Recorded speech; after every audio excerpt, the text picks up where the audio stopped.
कहानी की शुरुआत में दो रूसी सैनिक एक छोटे से बंकर के अंदर दुबके हुए हैं और एक जर्मन बेस पर नजर रखे हुए हैं। उनमें से एक दूरबीन से दुश्मन को देख रहा होता है, तभी अचानक उन पर फायरिंग शुरू हो जाती है। यह देखकर लेफ्टिनेंट लाबोरा को एहसास होता है कि जर्मन सैनिकों की संख्या बहुत अधिक है, लेकिन उन्हें मशीन गनों से रोका जा सकता है। हालांकि ऐसी स्थिति में उन्हें एक स्नाइपर अचूक निशानेबाज की सख्त जरूरत है। सौभाग्य से अगले दिन अतिरिक्त कुमुक सैनिकों की मदद के आने की उम्मीद है, जिसके साथ शायद एक स्नाइपर भी आ जाए। अगले दृश्य में एक और रूसी सैनिक एक सैन्य ट्रक में यात्रा कर रहा है।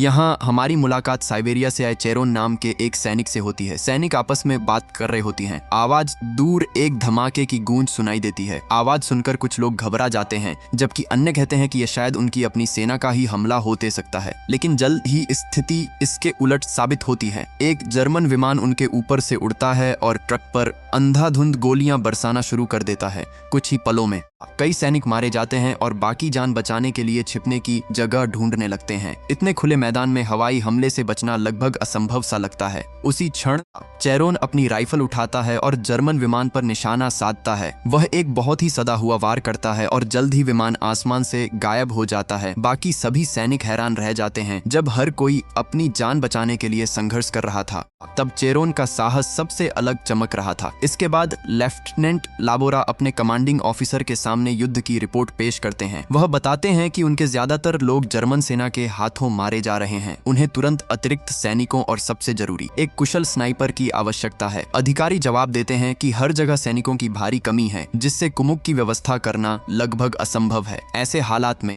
उन्हें समझ नहीं आ रहा कि वे लेफ्टिनेंट लाबोरा को कैसे मदद भेजें। मेजर जिक्र करते हैं कि उन्हें एक रिपोर्ट मिली है कि किसी ने एक जर्मन विमान को मार गिराया है। हालांकि उन्हें नहीं पता कि यह कारनामा किस स्नाइपर ने किया है। अगर वह स्नाइपर मौजूद होता तो उसे उनकी यूनिट में शामिल किया जा सकता था। भले ही मेजर को इसका एहसास न हुआ हो, लेकिन आप शायद अंदाजा लगा सकते हैं कि वह सैनिक कौन था। उनकी बातचीत के दौरान एक सैनिक अंदर आता है और रिपोर्ट देता है कि 4 सैनिकों की एक टीम बेस पर पहुंच गई है। वह बताता है कि समूह में और भी सैनिक थे, लेकिन बाकी लोग जर्मन सेना द्वारा मारे गए। अधिकारी पूछते हैं कि क्या उन चारों में से कोई स्नाइपर है। सैनिक जवाब देता है कि उनमें से कोई भी स्नाइपर नहीं है। यह सुनकर लेफ्टिनेंट लाबोरा गहरी निराशा में वहां से चले जाते हैं। अगले दृश्य में निकोलाई नाम का एक अन्य रूसी सैनिक बंकर के अंदर अपनी बेटी की याद में एक गाना गा रहा है। मिखाइल नाम का एक साथी सैनिक पास ही लेटा हुआ चुपचाप वह गाना सुन रहा है। लेफ्टिनेंट लाबोरा आते हैं और जर्मन विमान से हुए नुकसान के बारे में पूछते हैं। सैनिक बताते हैं कि हमले में उन चारों को छोड़कर बाकी सभी मारे गए। वे आगे कहते हैं कि अगर चेरोन ने विमान पर गोली न चलाई होती तो वे भी जिंदा नहीं बचते। इसी बीच चेरोन बंकर में आता है और निकोलाई और मिखाइल से मिलता है। वह अपनी स्थानीय भाषा में गाया जा रहा गाना सुनकर अंदर आया था। इससे वह समझ गया था कि गाने वाला उनके ही इलाके का है,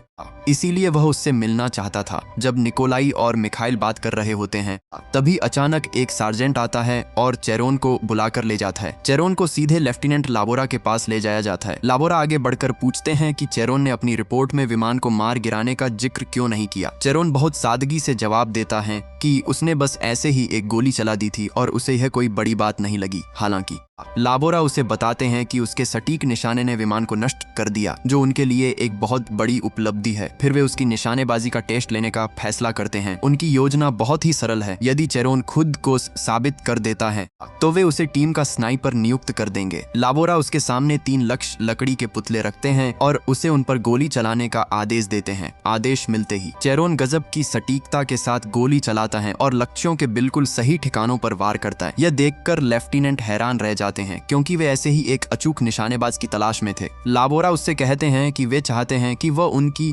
यूनिट के लिए स्नाइपर के रूप में काम करे और पूछते हैं कि क्या वह इसके लिए तैयार है। चेरोन स्तब्ध रह जाता है, क्योंकि किसी भी सैनिक के लिए स्नाइपर बनना बड़े सम्मान की बात मानी जाती है। बिना किसी हिचकिचाहट के वह इस प्रस्ताव को खुशी खुशी स्वीकार कर लेता है। परीक्षण के बाद चेरोन और लेफ्टिनेंट बंकर में लौट आते हैं। तभी अचानक भारी बमबारी शुरू हो जाती है। सैनिक घबरा जाते हैं और बंकर के अंदर छिप जाते हैं। जैसे ही हवा में धूल और मलबा भर जाता है, चेरोन उस समय कुछ नहीं कर पाता क्योंकि उसके पास अभी तक स्नाइपर राइफल नहीं है। जब बमबारी आखिरकार रुकती है तो लाउड स्पीकर पर जर्मनों की आवाज गूंजने लगती है। वे रूसी सैनिकों से आत्मसमर्पण सरेंडर करने के लिए कहते हैं और उन्हें सुरक्षित जाने देने का वादा करते हैं। ये बातें बंकर के अंदर मौजूद सैनिकों को गहराई से परेशान कर देती हैं। मैमन नाम का एक सैनिक गुस्से से बेकाबू होकर बंकर से बाहर निकलता है और जर्मनों को गालियां देने लगता है। कुछ ही सेकंड में मशीन गन की गोलियां उसे छलनी कर देती हैं। एक और सैनिक उसे बचाने के लिए बाहर दौड़ता है, लेकिन उसे भी गोली लग जाती है और वह वापस बंकर में गिर जाता है। यह दिल दहला देने वाला मंजर देखने के बाद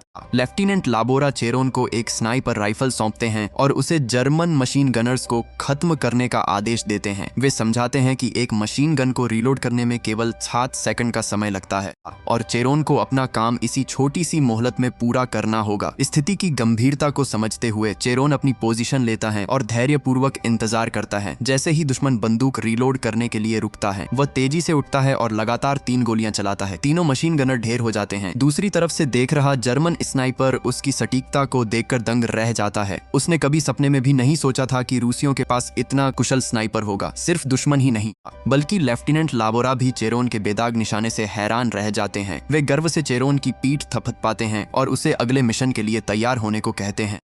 इस बीच जर्मन मेजर ब्राउन अपने वरिष्ठ अधिकारी वॉन रूलिक को स्नाइपर हमले रिपोर्ट देते हैं। मेजर ब्राउन उनसे रूसियों के खिलाफ सख्त कार्रवाई करने का आग्रह करते हैं। यह रिपोर्ट सुनकर वॉन रूलिक आग बूला हो जाता है। वह कहता है कि उसे बताया गया था कि रूसी कमजोर हैं और उनके पास कोई स्नाइपर नहीं है, लेकिन अब उनके द्वारा मचाई जा रही तबाही को देखकर यह साफ है कि उन्हें हल्के में नहीं लिया जा सकता। वह घोषणा की उन्हें पूरी तैयारी और ताकत के साथ पलटवार करना होगा। वहीं रूसी बेस पर 2 अधिकारी लेफ्टिनेंट शेरो और सार्जेंट पोनोमारियो लाबोरा से मिलने पहुंचते हैं। उस समय लाबोरा चेरोन को अगले मिशन के बारे में समझा रहे होते हैं। वे चेरोन को बताते हैं कि एक जर्मन स्नाइपर पास ही छिपा है और हमला करने के मौके की ताक में है। यह वही स्नाइपर है जिसे पहले रूसियों पर नजर रखते हुए देखा गया था। लाबोरा चेरोन और उसके साथी गुराव को समझाते हैं कि उन्हें बंकर के संकरे रास्तों से कैसे सावधानी से गुजरना है। उन्हें बारूदी सुरंग, लैंडमाइन से भरे एक खतरनाक रास्ते को पार करना होगा और छिपे हुए स्नाइपर को खत्म करना होगा। इवानोव नाम के एक सैनिक को मशीन गन चलाने का काम सौंपा जाता है। योजना यह है कि जब इवानोव फायरिंग शुरू करेगा तो जर्मन स्नाइपर उसे निशाना बनाने की कोशिश करेगा। उसी पल का फायदा उठाकर चेरोन और गुराव करीब जाकर दुश्मन स्नाइपर को खत्म कर देंगे। नक्शे पर पूरी रणनीति समझने के बाद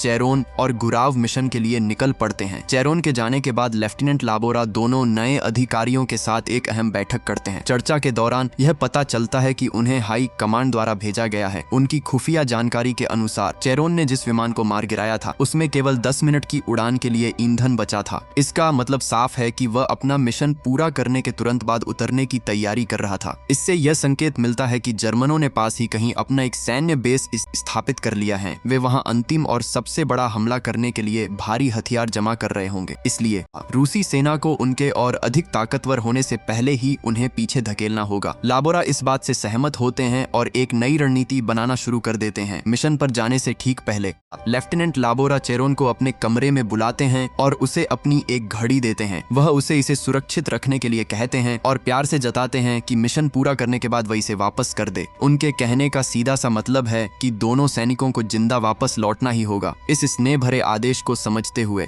चेरोन और गुराव अपने खतरनाक काम पर निकल पड़ते हैं। उधर घात लगाकर बैठे 2 जर्मन स्नाइपर्स में से एक बहुत ही माहिर निशानेबाज शुल्त्ज है। यह वही स्नाइपर है जिसे पहले रूसियों पर नजर रखते हुए देखा गया था। कुछ देर के लिए शुल्त्ज किसी निजी काम से अपनी जगह से हटता है और अपने साथी को हिदायत देता है कि उसके लौटने तक वह हरगिज गोली न चलाए। इस बीच चेरोन अपनी जगह ले लेता है और धैर्यपूर्वक इंतजार करता है। बंकर के अंदर इवानोव अपनी मशीन गन तैयार करता है। जैसे ही उसे इशारा मिलता है वह गोलियां बरसाना शुरू कर देता है, अपने साथी की चेतावनी को नजरअंदाज करते हुए। दूसरा जर्मन स्नाइपर रूसियों पर निशाना साधता है। इवानोव को एक गोली लगती है, लेकिन उसका मजबूत हेलमेट उसकी जान बचा लेता है। इससे पहले चेरोन ने गुराव को निर्देश दिया था कि वह गोली चलाने से पहले स्नाइपर की सटीक जगह का पता लगाए। अपनी दूरबीन का उपयोग करते हुए जर्मन स्नाइपर दूर पड़े कुछ कपड़ों को देखता है और उसे एक रूसी सैनिक समझकर तुरंत गोली चला देता है। गोली की आवाज चेरोन को उसकी जगह बता देती है। चेरोन तेजी से निशाना साधता है और उस पर गोली चला देता है। हालांकि स्नाइपर अपने हेलमेट के कारण बच जाता है, लेकिन चेरोन उसके करीब पहुंच जाता है और उससे सीधे भिड़ जाता है। दोनों के बीच एक जबरदस्त हाथापाई होती है। अंत अंत में चेरोन स्नाइपर पर हावी हो जाता है और उसे मार डालता है। लड़ाई के बाद चेरोन शव को खींचकर वापस रूसी बंकर में ले आता है। अपने साथी को सुरक्षित और दुश्मन को ढेर देखकर सैनिक बहुत खुश होते हैं और उसे अंदर खींच लेते हैं। सुरक्षित होने के बाद पकड़े गए जर्मन बंदी से जर्मन तोपखानों के स्थानों के बारे में कड़ी पूछताछ की जाती है। अपनी जान के डर से वह सारे अहम राज उगल देता है। जब जर्मन स्नाइपर्स के बारे में पूछा जाता है तो वह मानता है कि उनके पास शुल्स नाम का एक बेहद खतरनाक निशानेबाज है। वह चेतावनी देता है कि अगर उसने हमला किया तो वह उन सभी को चुन चुन कर मार डालेगा। यह खुफिया जानकारी मिलने के बाद अधिकारी अपने अगले कदम की योजना बनाना शुरू कर देते हैं। इस बीच चेरोन का यह सफल मिशन उसे पूरी यूनिट का चहेता बना देता है। यहाँ तक कि खाना परोसने वाला रसोइया भी उसकी बहादुरी का मुरीद हो जाता है और उसे प्यार से 2 सैनिकों का खाना एक साथ परोसता है। अगले दिन लेफ्टिनेंट लाबोरा चेरोन को एक नए मिशन के लिए बुलाते हैं। एक सार्जेंट के नेतृत्व में एक स्काउट टीम जर्मन सुरक्षा पंक्ति को तोड़ने और सीधे हमला करने की योजना बना रही है। लाबोरा चेरोन को उनके स्नाइपर के रूप में साथ जाने का काम सौंपते हैं। जाने से पहले चेरोन लाबोरा की घड़ी वापस करना चाहता है। लाबोरा मुस्कुराकर जवाब देते हैं, मैं इसे अभी वापस नहीं लूंगा। पहले इस मिशन को पूरा करो और फिर इसे मुझे एक जीत के उपहार के रूप में देना। उस रात स्काउट टीम विस्तार से अपनी योजना पर चर्चा करती है। अंधेरे का फायदा उठाकर वे घास के बीच रेंगते हैं और जर्मन कंटीले तारों को पार करते हैं। बड़ी हिम्मत और मुश्किल से वे दुश्मन की सीमा को पार करने में सफल होते हैं। वे एक जर्मन शिविर के करीब पहुंचते हैं और नजर में आने से बचते हुए एक गड्ढे में छिप जाते हैं। सुबह होते होते वे एक नदी के पास पहुंचते हैं। सार्जेंट आगे बढ़ने का फैसला करता है और चेरोन से कवर सुरक्षात्मक गोलाबारी देने के लिए कहता है। जैसे ही सैनिक आगे बढ़ते हैं, अचानक एक सैनिक को गोली लग जाती है। खतरनाक जर्मन स्नाइपर शुल्स वहीं घात लगाकर बैठा था और वह एक एक करके रूसियों को मौत के घाट उतारने लगता है। एक बेहद अनुभवी निशानेबाज होने के नाते शुल्स लगभग पूरी टीम का सफाया कर देता है। केवल चेरोन ही जिंदा बचता है जो अपनी जगह पर छिपा रहता है। शुल्स चेरोन को देख लेता है और उस पर निशाना साधने की तैयारी करता है, लेकिन चेरोन अपनी समझदारी दिखाते हुए एक छोटे से शीशे का उपयोग करके शुल्स को ढूंढ लेता है और तुरंत गोली चला देता है। शुल्स को गोली मारने के बाद चेरोन आगे बढ़ता है। तभी अचानक उसके पैरों के पास एक छुपी हुई बारूदी सुरंग लैंडमाइन फट जाती है, जिससे वह जमीन पर गिर पड़ता है। धमाके की आवाज सुनकर कई जर्मन सैनिक वहां पहुंचते हैं और उसे घसीटकर जर्मन अधिकारी के क्वार्टर में ले जाते हैं। चेरोन को जर्मन अधिकारी वॉन रूलिक के सामने पेश किया जाता है। रूलिक शातिर मुस्कान के साथ चेरोन से कहता है, हम तुम्हें यहाँ एक मेहमान की तरह रखेंगे और तुम्हें अच्छा खाना देंगे, लेकिन तुम्हें हमारी एक मदद करनी होगी। तुम्हें माइक पर एक लिखित बयान पढ़ना होगा जिसमें लिखा है, जर्मनों द्वारा पकड़े जाने के बाद मैं बहुत मजे में हूँ और मुझे यहाँ बेहतरीन खाना मिल रहा है, इसलिए आप सभी को लड़ना बंद कर देना चाहिए और जर्मनों के सामने सरेंडर कर देना चाहिए। यह सुनकर चेरोन बड़ी ही समझदारी से कहता है कि वह साइबेरिया से है और साफ रूसी भाषा नहीं बोल सकता। वह आगे कहता है कि उसकी यूनिट के लोग भी रूसी बहुत कम समझते हैं, इसलिए वह कहता है, मैं अपनी स्थानीय भाषा में उन्हें समझाना चाहता हूँ। जर्मन अधिकारी उसकी बात मान जाता है। चेरोन माइक पर साइबेरियाई भाषा में बोलना शुरू करता है, यह कहते हुए, मैं यहाँ फंस गया हूँ। उनके पास बहुत से सैनिक हैं और यदि वे किसी भी दिशा से हमला करते हैं तो उन्हें खत्म किया जा सकता है। चूंकि जर्मन अधिकारी साइबेरियाई भाषा का एक भी शब्द नहीं समझते, उन्हें कुछ समझ नहीं आता कि चेरोन वास्तव में क्या कह रहा है। हालांकि जल्द ही उन्हें शक होने लगता है कि वह कुछ गड़बड़ कर रहा है। वे गुस्से में उसके हाथ से माइक छीन लेते हैं और मेहमान नवाजी का वादा भूलकर उसे एक अंधेरे कमरे में कैद कर देते हैं। इधर चेरोन जानता है कि उसकी यूनिट में निकोलाई नाम का एक सैनिक साइबेरियाई भाषा अच्छी तरह समझता है। उसे पूरी उम्मीद है कि निकोलाई ने यह प्रसारण सुना होगा और वह लेफ्टिनेंट को सब बताकर उसे बचाने जरूर आएगा, लेकिन क्या उसकी यह तरकीब काम करेगी, यह हमें जल्द ही पता चल जाएगा।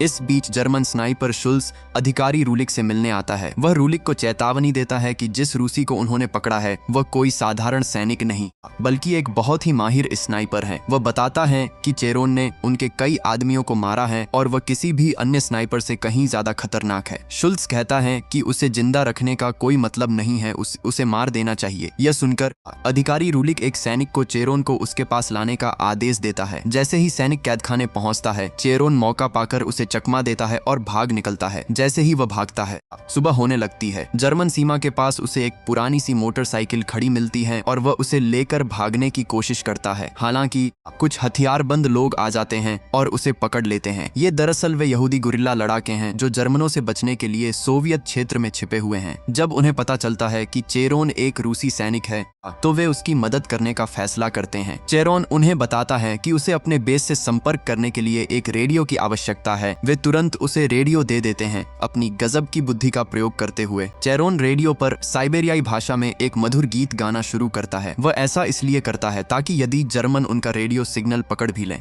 तो भी वे कुछ समझ ना पाएं। वह अपने छिपे हुए स्थान और जर्मनों के हमले की योजनाओं को बताने के लिए गाने की धुन का इस्तेमाल करता है। इस बीच उसका दोस्त निकोलाई रेडियो पर वह गाना सुन लेता है और खुशी से झूम उठता है। वह तुरंत समझ जाता है कि चेरोन जिंदा है और संदेश भेज रहा है। निकोलाई अपने कमांडिंग ऑफिसर को यह बात बताता है जो तुरंत हमले की योजना बनाने लगते हैं। उसी समय लेफ्टिनेंट लाबोरा कमरे में आते हैं। शेरो उन्हें चुप रहने और चेरोन की बात को ध्यान से सुनने का इशारा करता है। चेरोन गाने के जरिए रिपोर्ट देता है कि जर्मनों के पास भारी मात्रा में तोपखाने, 3 खतरनाक टैंक और भारी हथियार हैं। लेफ्टिनेंट शेरो इस बात की पुष्टि करता है कि उसका शक बिल्कुल सही था। जर्मन एक बड़े और अंतिम हमले की तैयारी कर रहे हैं। लाबोरा तुरंत हाई कमांड से अतिरिक्त सेना और हथियारों की मांग करने के बारे में सोचने लगते हैं, लेकिन शेरो उन्हें समझाता है कि हाई कमांड उनकी बात पर कभी विश्वास नहीं करेगा। वे सोचेंगे कि एक दुश्मन की कैद में फंसे सैनिक से जर्मन जबरदस्ती यह सब बुलवा रहे हैं ताकि रूसियों को जाल में फंसाया जा सके। इसलिए उन्हें इस भयानक खतरे का सामना अपने ही दम पर करना होगा। इस बीच चेरोन को एहसास होता है कि जर्मन जल्द ही अपने टैंकों के साथ आगे बढ़ेंगे। उसे हर कीमत पर उन्हें रोकना ही होगा। यदि वह गांव से होकर जाने वाले मुख्य पुल को उड़ा दे तो जर्मनों के टैंक आगे नहीं बढ़ पाएंगे। वह गुरिल्लाओं से एक राइफल और कुछ गोलियां मांगता है। उसकी योजना यह है कि उसे जो एक पुराना मोटार का गोला मिला था उसे वह पुल के नीचे लगा देगा और दूर से उस पर गोली चलाकर बड़ा धमाका करेगा। उसकी दिलेरी भरी योजना सुनकर वह उसे एक शिकार करने वाली राइफल, हंटिंग राइफल और गोलियां देते हैं। दूसरी तरफ जर्मन शिविर में बैठा रेडियो ऑपरेटर चेरोन के सिग्नल का पता लगा लेता है। वह चेरोन की आवाज रिकॉर्ड करके रूलिक को सुनाता है। उस समय जर्मन लेफ्टिनेंट रूलिक से रूसियों पर हमला करने की इजाजत मांग रहा होता है। पहले तो रूलिक उसे इंतजार करने के लिए कहता है, लेकिन चेरोन की आवाज सुनने के बाद उसके होश उड़ जाते हैं। उसे एहसास हो जाता है कि चेरोन ने रूसियों तक सारी खुफिया जानकारी पहुंचा दी है। वह गुस्से में तुरंत हमले की तैयारी का आदेश दे देता है। रूलिक अपने सबसे खास स्नाइपर शुल्स को वापस बुलाता है और उसे चेरोन को ढूंढकर मारने का काम सौंपता है। वह पूछता है कि इतने घने जंगल में चेरोन को कैसे ढूंढा जाए। शुल्स बड़ी ही चालाकी से जवाब देता है कि उसने हमेशा पुल और नदी किसी चुंबक की तरह होते हैं। पुल पार करने आएगा और वह वहीं घात लगाकर उसका इंतजार करेगा। लेफ्टिनेंट रूलिक शुल्स से वादा करता है कि यदि वह चेरोन को मार देता है तो उसे आयरन क्रॉस मेडल से नवाजा जाएगा। यह सुनकर शुल्स अपने शिकार पर निकल पड़ता है। इधर चेरोन को गुरिल्लाओं से केवल 2 गोलियां और एक पुरानी राइफल मिलती है और उन्हें शिकाही पुल तक पहुंचता है। वह सबसे पहले मोर्टार के गोले से को सही जगह पर सेट करता है और फिर टैंकों के आने का इंतजार करते हुए एक सुरक्षित पोजीशन ले लेता है। इस बीच जर्मन सेना अपने भारी तोपखाने के साथ रूसी बेस पर भयानक हमला कर देती है। रूसी सैनिक मौत के साए में जिंदा रहने के लिए कड़ा संघर्ष करते हैं। उनकी आंखें बस इस उम्मीद में हैं कि उनका हीरो चेरोन किसी तरह उन्हें बचा लेगा। जर्मन अपनी मशीन गनों और तोपों से आग उगलते हैं जिससे सोवियत सैनिकों को भारी नुकसान उठाना पड़ता है। ऐसे मुश्किल वक्त में स्लेफ्ने सैनिकों के सामने एक बहुत ही जोश भरा भाषण देते हैं। वह सभी से निडर होकर मौत की आंखों में आंखें डालकर आगे बढ़ने को कहते हैं। इससे प्रेरित होकर रूसी सैनिक अपनी जान की परवाह किए बिना शेरों की तरह दुश्मन पर टूट पड़ते हैं। मशीन गन की फायरिंग में कई सैनिक मारे जाते हैं, लेकिन उनके साथी हार नहीं मानते और आगे बढ़ते रहते हैं। उनका स्नाइपर गुदाव अकेले ही अपने सटीक निशानों से कई जर्मन सैनिकों को ढेर कर देता है। लेकिन युद्ध में मुख्य समस्या मशीन गन की वह भयानक फायरिंग है जो रूसी सैनिकों को आगे नहीं बढ़ने दे रही है। लड़ाई जीतने के लिए इस मशीन गन को खामोश करना बहुत जरूरी है। गुराव अपनी जान हथेली पर रखकर रेंगते हुए आगे बढ़ता है। वह मशीन गनर्स को खत्म करने के लिए एक सही जगह की तलाश करता है। थोड़ी ही दूरी तय करने के बाद वह एक पोजीशन लेता है और एक एक करके मशीन गनर्स को हमेशा के लिए सुला देता है। जैसे ही मशीन गन की आग उगलती गोलियां रुकती हैं, रूसी सैनिक एक नई ऊर्जा और ताकत के साथ आगे बढ़ते हैं और जर्मनों को खदेड़ना शुरू कर देते हैं। कहानी के चरम क्लाइमैक्स पर चेरोन जंगल में घात लगाए बैठा है। वह टैंकों के पुल पर आने का इंतजार कर रहा है ताकि वह पुल के साथ साथ उन्हें भी तबाह कर सके। उसी समय German sniper Schulz Schulz Charon की तलाश में वहां पहुंचता है और अपनी पोजीशन ले लेता है। जैसे ही जर्मन टैंक पुल के पास आते हैं, चेरोन अपनी हंटिंग राइफल चलाता है, लेकिन दुर्भाग्य से उसका निशाना चूक जाता है। गोली की आवाज सुनकर शुल्स को चेरोन की जगह का अंदाजा हो जाता है। वह झाड़ियों में पड़े एक शरीर को देखता है और उसे ही चेरोन समझ लेता है। लक्ष्य को गिरता देख शुल्स को लगता है कि उसने आखिरकार चेरोन को मार दिया है। अपनी जीत की पुष्टि करने के लिए वह उस शरीर के पास जाता है, लेकिन उसे इस बात का बिल्कुल अंदाजा नहीं था कि चेरोन ने उस शव का इस्तेमाल उसके लिए एक बिछाए गए जाल के रूप में किया था। जैसे ही शुल्स उस जगह पहुंचता है, चेरोन चुपचाप पीछे से आता है और उसके सिर पर एक ऐसा सटीक निशाना लगाता है कि वह हवा में उछलकर दूर जा गिरता है। अपनी गोलियां खत्म हो जाने पर